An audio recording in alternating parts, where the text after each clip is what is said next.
Bonjour à tous, c'est Séverine, bienvenue sur Happy Happy Mom.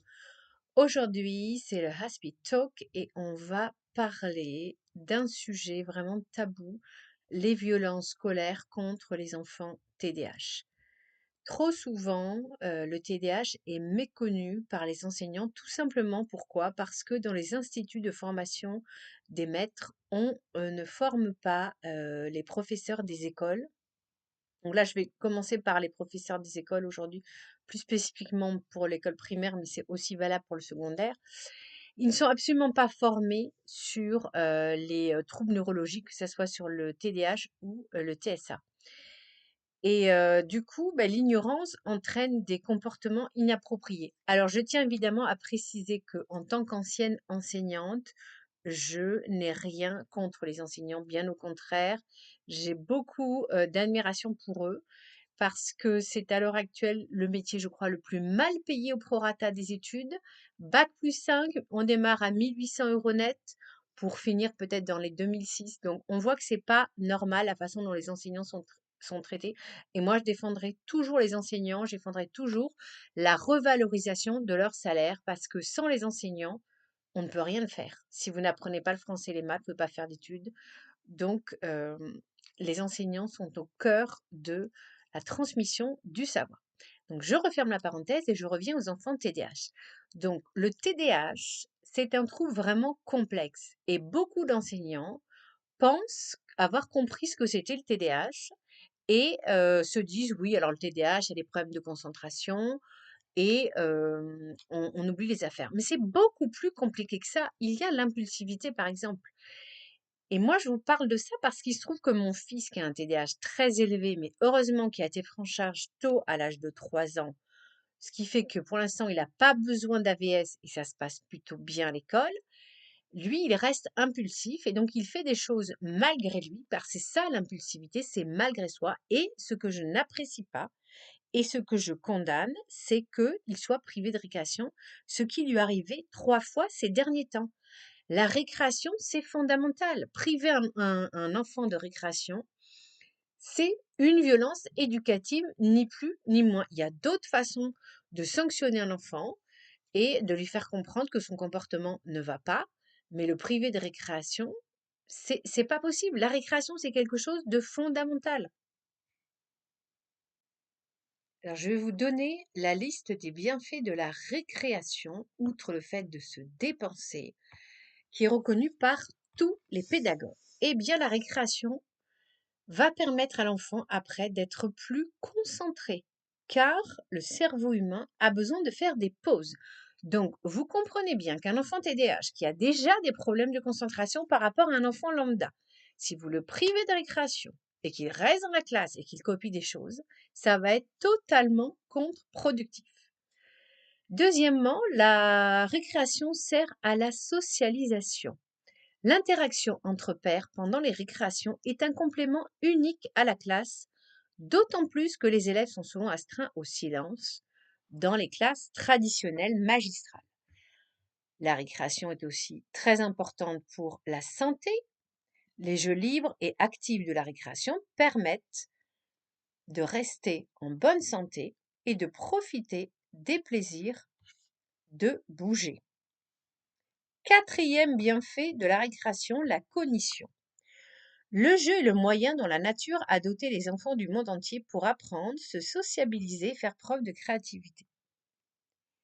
Enfin, la gestion des conflits, à condition de travailler l'aménagement de la cour d'école et de la posture des enseignants de façon globale, permet justement d'apprendre à gérer les conflits, les accidents, les blessures, etc. Donc, on le voit, la récréation, il y a énormément de bénéfices. C'est absolument essentiel au bon développement de l'enfant. Précisons également que la récréation joue un rôle très important sur la performance cognitive.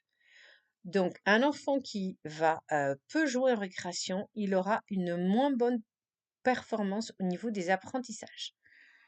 Donc, j'espère que les enseignants accepteront d'écouter les parents qui leur expliquent, parce que moi, j'essaye de dialoguer avec l'enseignante qui est D'ailleurs, une enseignante pleine de bonne volonté par ailleurs, hein, je ne la critique pas, sur tout.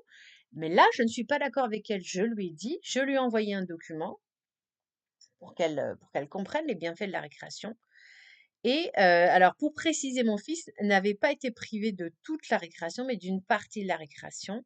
Mais comme la récréation ne dure que 20 minutes, il lui restait donc 10 minutes. Donc c'est pas possible. On ne prive même pas d'une seule minute. L'enfant a absolument un besoin vital de partir en récréation. Je voudrais aussi expliquer quelque chose s'il y a des enseignants qui m'écoutent. D'ailleurs, pensez à partager pour faire vraiment qu'il y ait un maximum d'enseignants qui puissent écouter ce podcast. Je tiens à préciser que les enfants TDAH, ça a été vraiment reconnu par les neurosciences. Eux ont besoin de bouger pour arriver à se concentrer. Parce que plus ils vont bouger, plus ils vont développer cette dopamine qui leur fait tellement défaut. Et c'est cette dopamine qui va les aider à se concentrer, leur donner envie de faire des efforts. Parce que pour un enfant TDAH, faire des efforts, c'est quelque chose de très très dur, de surhumain. Donc, s'il vous plaît, les enseignants, voilà, pensez aux enfants TDAH, laissez-les toujours aller en récréation. Moi, ce qui se passe, je vais vous raconter en plus vraiment les raisons pour lesquelles mon fils a été puni. Enfin, c'est complètement disproportionné. Alors, première raison, il était en train de s'entraîner pour le cross de la ville, où une fois par an, tous les élèves du même niveau sont réunis de toutes les écoles dans le parc de la ville et ils font un cross. Et mon fils fait partie comme beaucoup d'enfants TDAH, des enfants les plus rapides de la ville. Donc, il avait vraiment à cœur d'aller vite. Et il se trouve que sa maîtresse l'avait mis dans un groupe où il y avait un enfant qui était assez lent. Donc, mon fils m'a raconté pendant 15 minutes, il a fait l'effort de courir lentement. Et ce qui est déjà un effort énorme pour un enfant hyperactif. Voilà. Et au bout de 15 minutes, il a voulu accélérer le mouvement et l'autre n'arrivait pas à suivre, il n'arrêtait pas de se plaindre.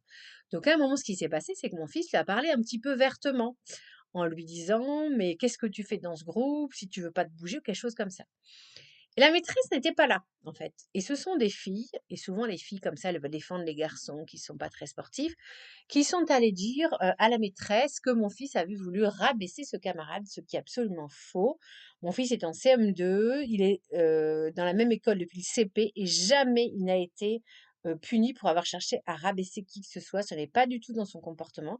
Et donc la maîtresse, en fait, elle a suivi en fait ce que disaient les petites filles et les gamines, bah, elles régissent avec leur tempérament d'enfant et un enfant n'a pas forcément le discernement pour analyser le comportement des autres. Donc, à cause de ça, il a été donc déjà obligé de présenter des excuses, ça, ce que je peux comprendre, et que je trouve ça même normal qu'on présente ses excuses. On ne parle pas d'un ton comme ça qui peut être un petit peu agressif, mais on explique à l'enfant pourquoi, mais surtout on remet les choses dans le contexte.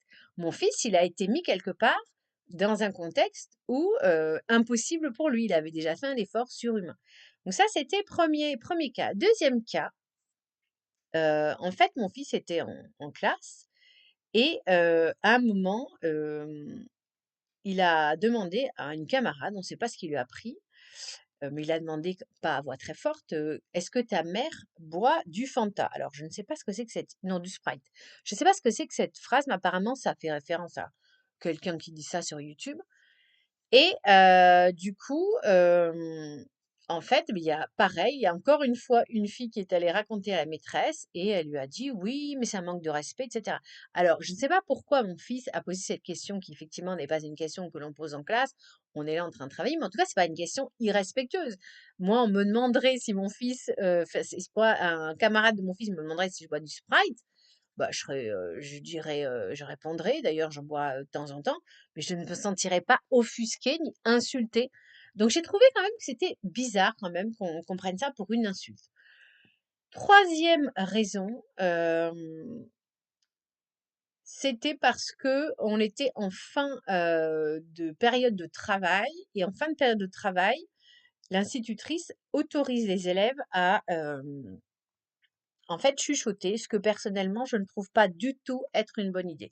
De mon temps, et même mes aînés, c'était le cas, on n'avait pas le droit de parler en classe. Il faut vraiment que l'enfant, voilà. Et donc, le mien, bah, si on lui dit on a le droit de chuchoter, dans la tête, on est un peu décontracté, on n'est plus dans une ambiance du travail. Et donc là, il a demandé à une copine de, de lui écrire, en fait, sur un bout de papier la référence de sa chaîne YouTube. Donc, quelque chose qu'on ne demande pas en classe de passer des bouts de papier.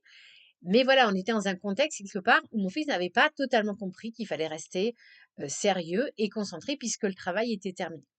Voilà, là aussi, je trouve que prendre une punition et te priver d'une partie de la récréation pour ça, je trouve ça totalement disproportionné. Mon fils est en CM2, il a un TDAH très fort, il a une impulsivité, il ne fait pas exprès de désobéir. Donc, qu'on le recadre me paraît, oui, tout à fait normal. De là, être privé d'une sanction comme ça, je trouve ça injuste, disproportionné et complètement contre-productif. Voilà, donc j'espère que ce podcast pourra être écouté par des enseignants qui ne connaissent pas très bien le TDAH. Donc je rappelle que le TDAH, c'est effectivement des difficultés de concentration, c'est une hyperactivité motrice, besoin de bouger, et c'est aussi une impulsivité. Voilà, donc n'oubliez pas que l'impulsivité, c'est quelque chose que l'enfant ne contrôle pas. Donc punir un enfant parce qu'il a fait quelque chose à cause de son impulsivité, c'est comme pour moi si, on demandait à un jeune chiot, de rester, voilà, assis sans bouger alors qu'il a besoin de courir et de voilà. C'est impossible ce qu'on demande. Donc je voudrais qu'on demande aux enfants des choses possibles. Je trouve qu'on a une exigence phénoménale et qu'on traite, de manière très sévère les enfants TDAH. Pour moi, c'est la violence éducative. Donc j'espère que ça va changer, que vraiment les enseignants, vous allez vous former sur le TDAH. Vous avez plein de sites de vulgarisation et que vous allez essayer de trouver d'autres manières de sanctionner ou tout simplement de recadrer l'enfant. Parce que là aussi, le mot sanction, c'est un petit peu sévère, surtout dans les cas de mon fils.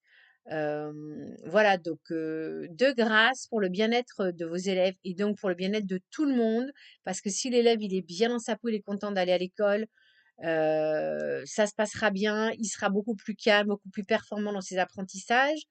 Moi, je vais vous dire, mon fils, il s'est pris 3 privations de récréation coup sur coup. Qu'est-ce qui s'est passé? Il m'a dit: «Mais moi, j'ai plus envie d'aller à l'école». Voilà, ça l'a dégoûté. Donc c'est pas parce que les enfants TDAH sont en général souriants et dynamiques qu'ils souffrent pas en silence. Donc je voulais vraiment le dire pour les professeurs des écoles. Donc s'il vous plaît, merci de liker, de partager mon podcast pour qu'on arrête ces violences éducatives contre les enfants TDAH. C'est tout pour aujourd'hui. On se retrouve bientôt pour un nouveau podcast. Prenez soin de vous.